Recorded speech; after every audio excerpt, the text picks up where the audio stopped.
Hello, welcome to Holistically Speaking. I am Morella Devost.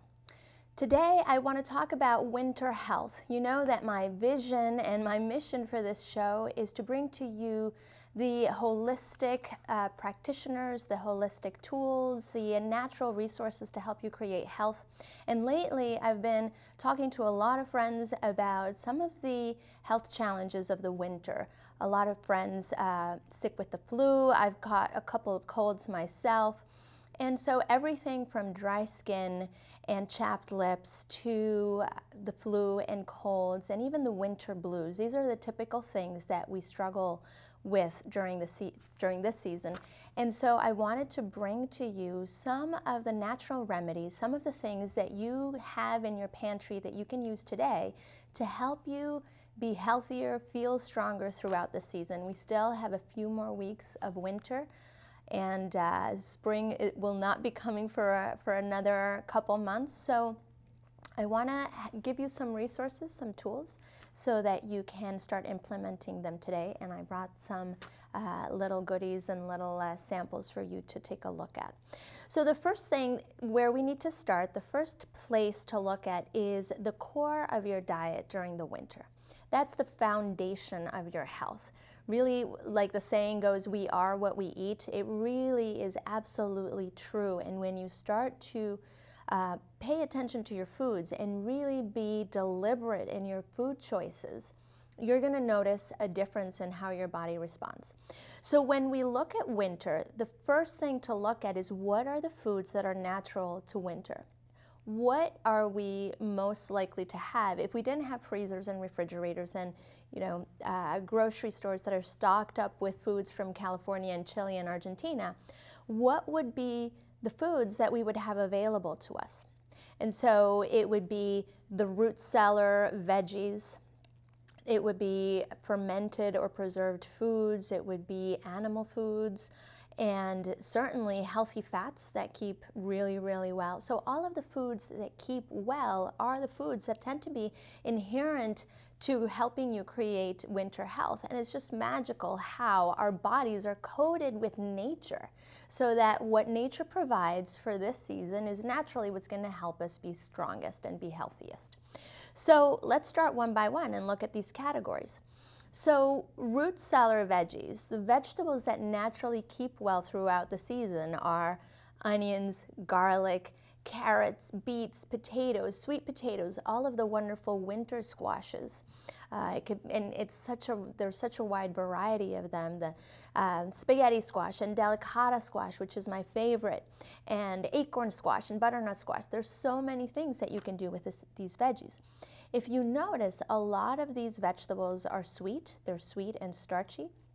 It's like nature giving us energy, giving us some sugars to have some energy during the winter, and also to store whatever we're not using in the moment. Sugars can be easily stored as fat, so that's where a lot of people are concerned about carbohydrates. So all of these sweet vegetables are in the carbohydrate family, but they're wonderful vegetables and wonderful for this season. Then we have animal foods, meats, chicken, all of those wonderful foods, and of course eggs and fish and all of that. Typically they would be kept cured, but we tend to have access to meat without any problem. So meats tend to be a great food for this season. And fats I would almost put ahead of meats. Fats like nuts and seeds, obviously these stay fresh for a really long time in your pantry. So using walnuts and almonds and all sorts of seeds are a wonderful way to supplement your diet. And the thing with fat in the winter is the fat plays a lubricating role throughout our body. Fat is also thermogenic. So what that means is it helps to give your body heat. So if you think about this for a moment, think about, say, a garden salad with lettuce and cucumbers and tomatoes and a fat-free dressing. That's kind of the quintessential meal of summer. It's very cooling, it's very light, it's very fresh. In the winter, we need something to help us conserve body heat. And so fats are going to help us do that really well. So you're going to think of a stew with some of these root cellar veggies that I was just mentioning, and maybe some meats and some healthy fats.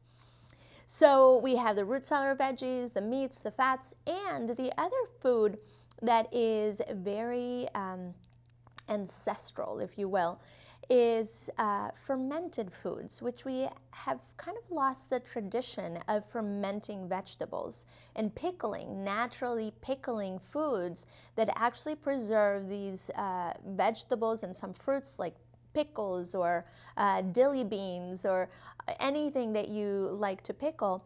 It helps to preserve them in this semi-fermented state. And what fermentation does, whether it's pickling or sauerkraut or kimchi, Korean kimchi, these fermented foods are very rich in probiotic bacteria that feed your bacteria colonies in your intestine.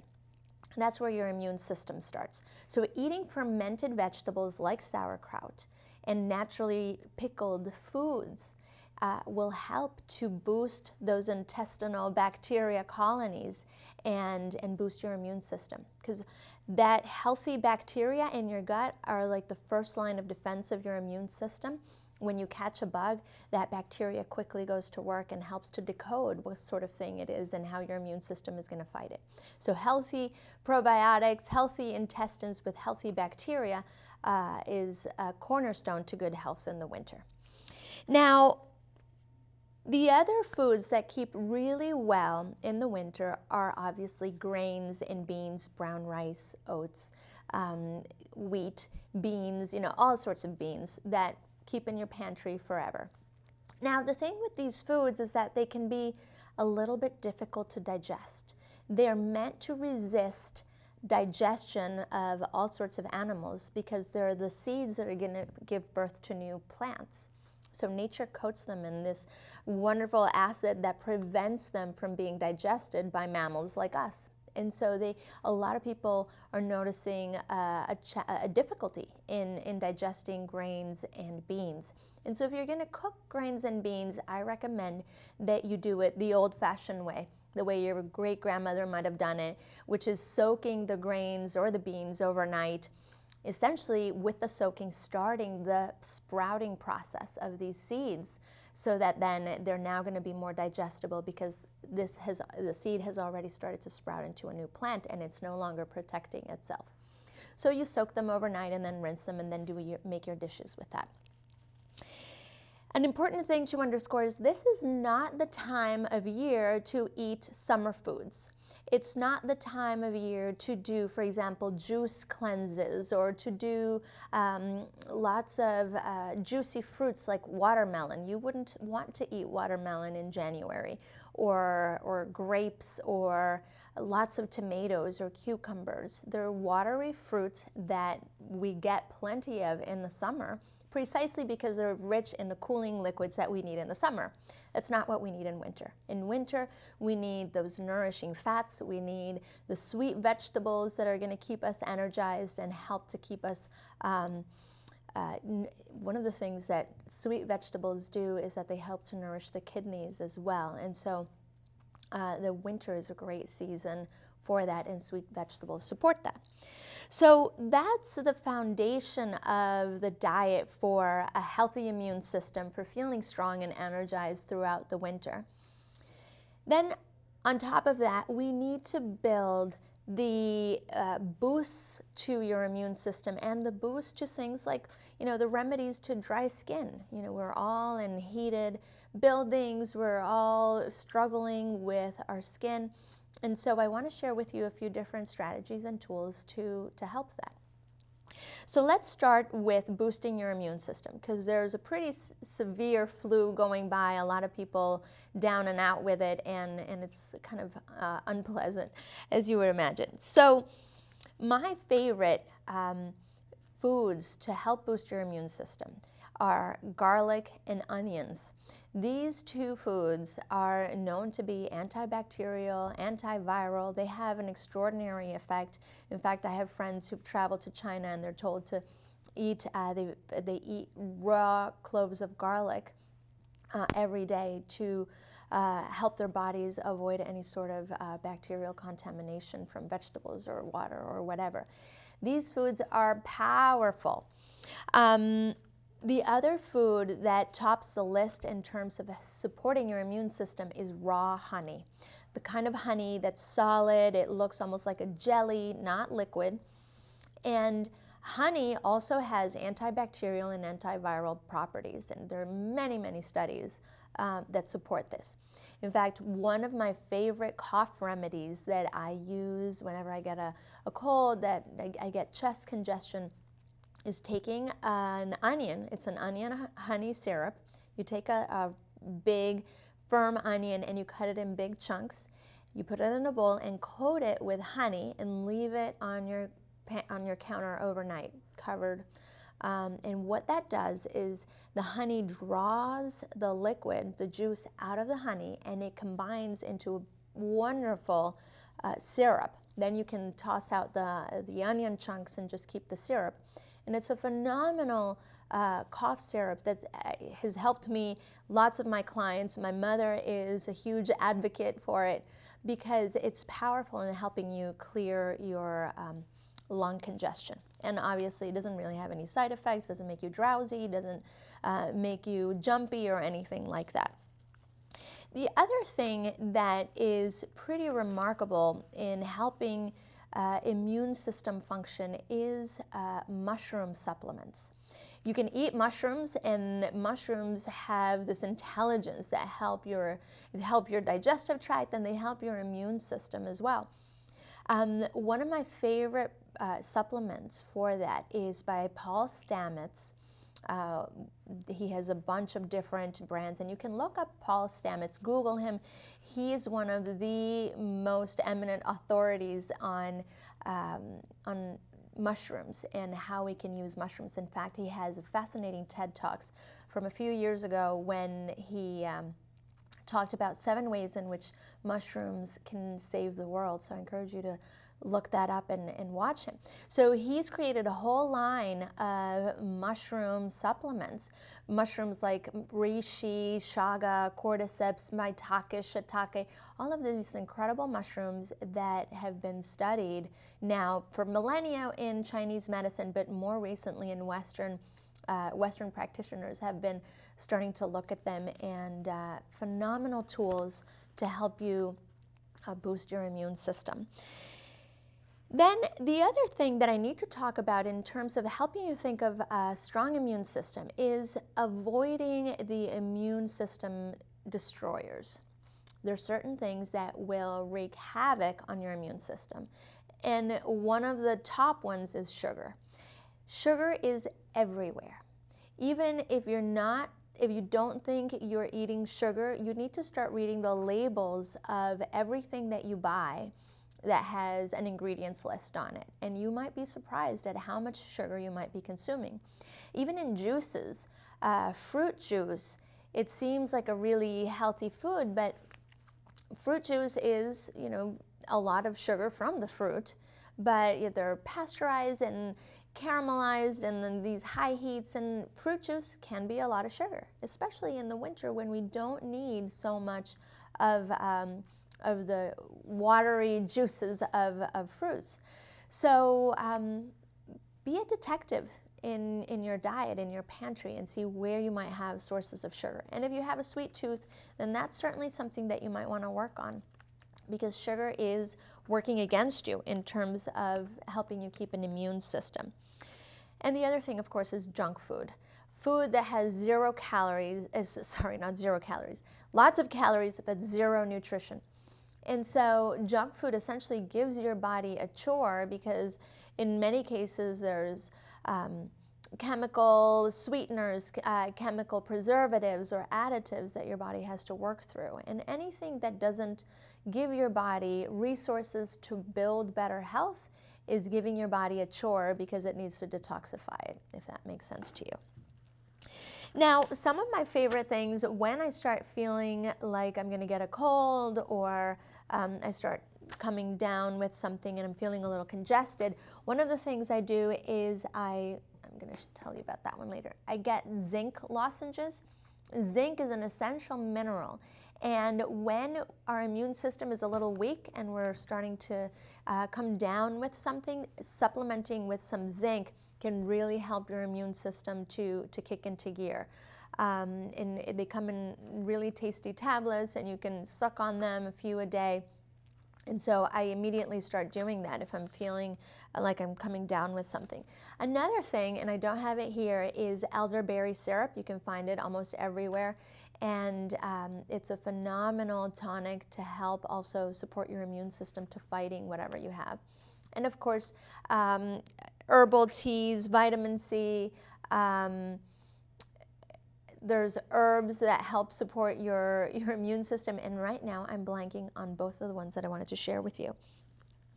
But drinking herbal tea with honey, staying hydrated, getting that honey into your system is going to also help the antibacterial and antiviral fight inside your body. The other two things that I have here to show you for immune system health is obviously vitamin C, that you want to especially during the flu season, you can boost your vitamin C with a supplement. And vitamin D is one that is often overlooked. You don't hear much about it. Lately, because more and more people are realizing the importance of vitamin D, you might be hearing more and more of it. Vitamin D is essential for the winter. One of the things that it does very powerfully is that it does help boost your immune system strength. The other way in which it can be very helpful for the winter, and I'm going to shift gears now a little bit to talk a little bit about our another one of our concerns during the winter, and it's what's called seasonal affective disorder or winter blues. That feeling that in the winter you're just not as cheery as you might be during the summer. And vitamin D has a lot to do with that. One of the things that happens in the winter is obviously we don't have the sun exposure that we have in July and August and September. And with that, we don't have the vitamin D production that we would naturally have on our skin when it's exposed to the sun. We're covered in long sleeves, turtlenecks, and clearly not exposing ourselves to the sun if there is any, because oftentimes it's very gray. So what happens as a consequence is that we tend to be vitamin D deficient as we go into the fall and definitely into the winter. And then when the winter comes, you know, we have flu season, but then the other thing that vitamin D deficiency also contributes to is this feeling of either a low-grade depression, just lack of excitement. For some people, it's a pretty severe depression. And many people notice a difference when they supplement with vitamin D.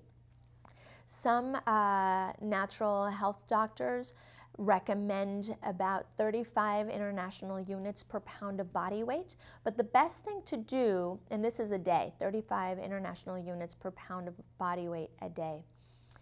But the best thing to do is to consult with your doctor or a naturopath and have your vitamin D levels tested to see where you are.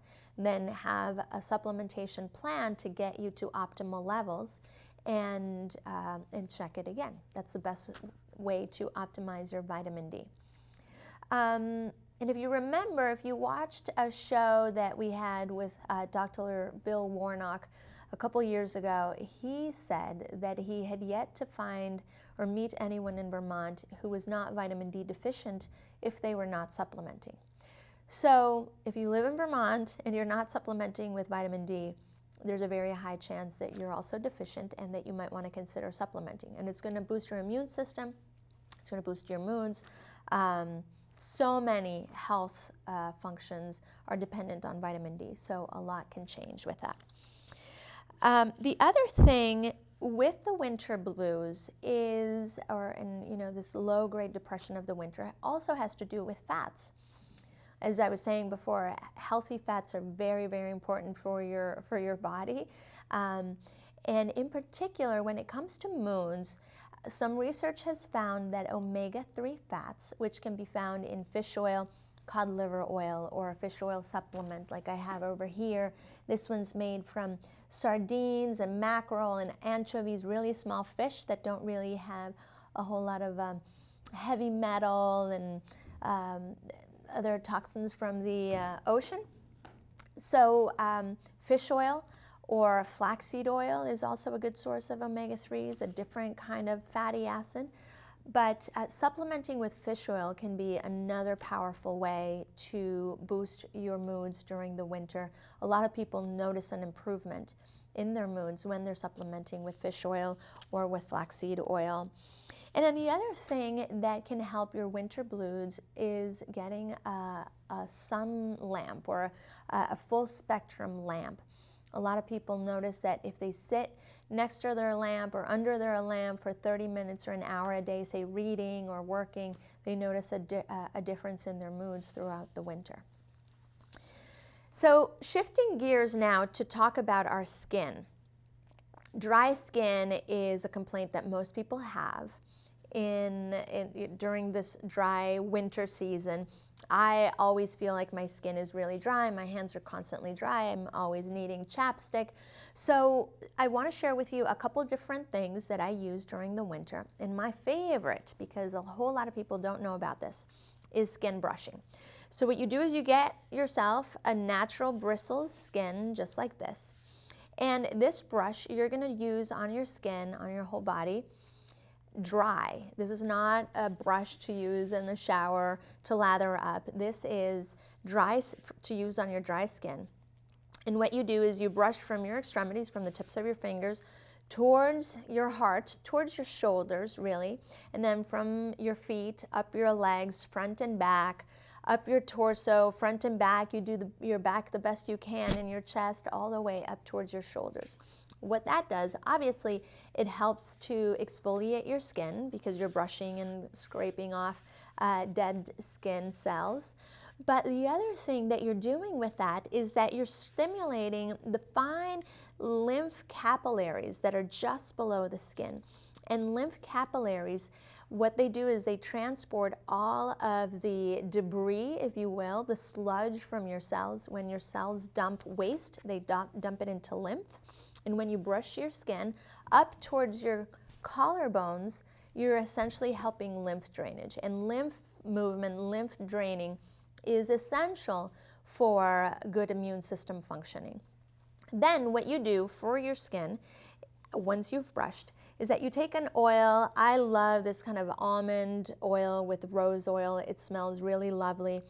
You can also use coconut oil, although coconut oil becomes solid when it's you know, in the 70s and 60s, 60 degrees in your house. It's going to be pretty solid, so it's harder to use on your body.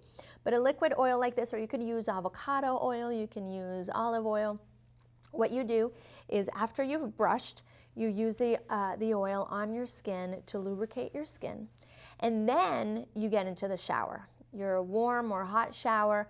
You don't soap up your extremities, torso. You only soap up the vital parts. And because you don't want to strip away the oil. So the heat of the shower helps your skin absorb some of that oil and helps to lubricate your skin that you've just exfoliated. And then you're done, ready to go, and you'll start noticing how your skin gets softer and softer as the winter goes. The other thing that I love, and I'm going to share the recipe with you in a couple minutes, is I create my own salve, my own lip balm and hand salve. And what I do is I combine beeswax and oil. It could be olive oil. In this case, to make this one, I used avocado oil.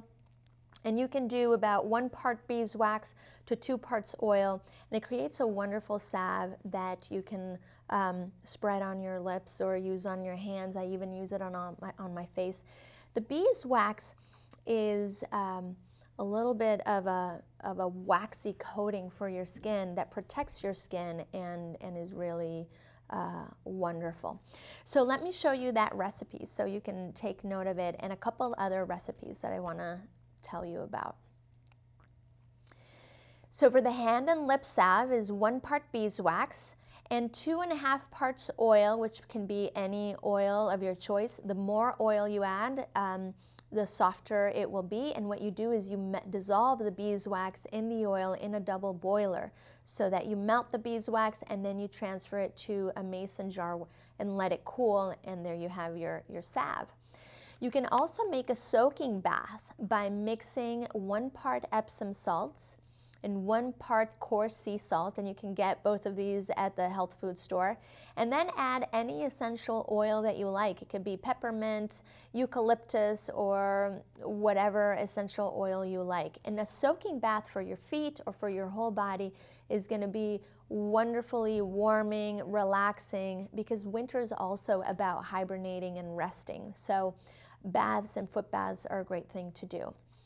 On the next, here we have an exfoliating skin scrub that's also wonderful to moisturize as you scrub away dead skin cells. And what you do is you combine a 1/2 cup of sugar, an 1/8 cup of oil, 1 tablespoon of raw honey, and a 1/4 teaspoon of hibiscus powder, which is optional. And then add some drops of essential oil of your choice. And I can show you here. All you do is you mix all of those ingredients together, the sugar, the oil, the honey, and the hibiscus powder and essential oil. And then you have this wonderful scrub that you can use in your shower, and it also has that exfoliating effect and moisturizing effect. And you see the hibiscus makes it a nice, beautiful pink. The other thing I wanted to show you before we're out of time is the neti pot that I have at home, and you can find at a health food store. A neti pot is a wonderful way to clean your sinuses, especially if you feel like you're coming down with a cold, you have congestion. Usually you can find the neti pot salts with them, and it comes with a little scoop, and all you do is you fill it with distilled water or mineral water, not tap water. You wouldn't want to do that. And you use this to clean your nostrils. And usually they come with instructions. You would do it over your sink. And in many cases, it can help you make your recovery from a cold a lot quicker.